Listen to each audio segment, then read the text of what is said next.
Eta batez be, dalako ikerketa bat, eruan dana lurralde askotan, konkretuki 53 estatutan lagindutako gizonezkoak ikertu dielako, eta ikusi dalako joera, aipatuko duen joeria, berdintxua dela 5 kontinentietan. Hau da, ez dela, ipar hemisferioan doian zehozer, edo egun hemisferioakin doian zehozer. Emoten da fenomenoa, nahiko berdintxua zera kontinente danetan. Orduan, zein da datua? Azkenengo 5 hamarkadetan, hau da, azkenengo 50 urtietan, gizonezkoak edo behintzat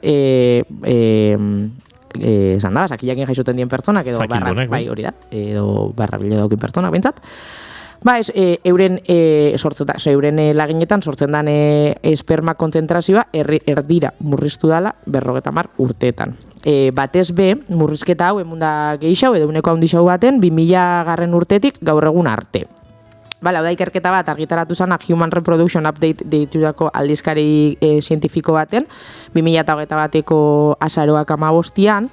Honen aurretik, 2018an kaleratu zen datu antzekuekin bolako ikerketa bat, nun orduan lagina hartu zen Europan, Australian eta Ipar Amerikan, 2016-2018 bitxarte hortan, eta 2022an kaleratu zen ikerketa honen parte, ja izan ziren bebai, Erta Amerika eta Ego Amerika, Asia eta Afrika modu orokor baten.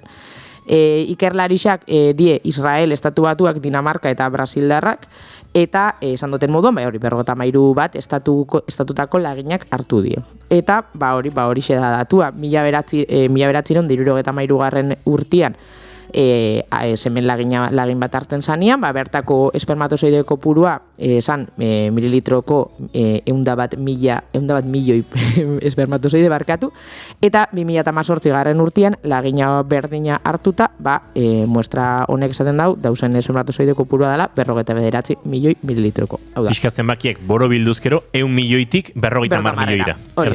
Erdira 50 urtetan, hori harritzekoa eta batez eskatzeko izen leiken datu bat.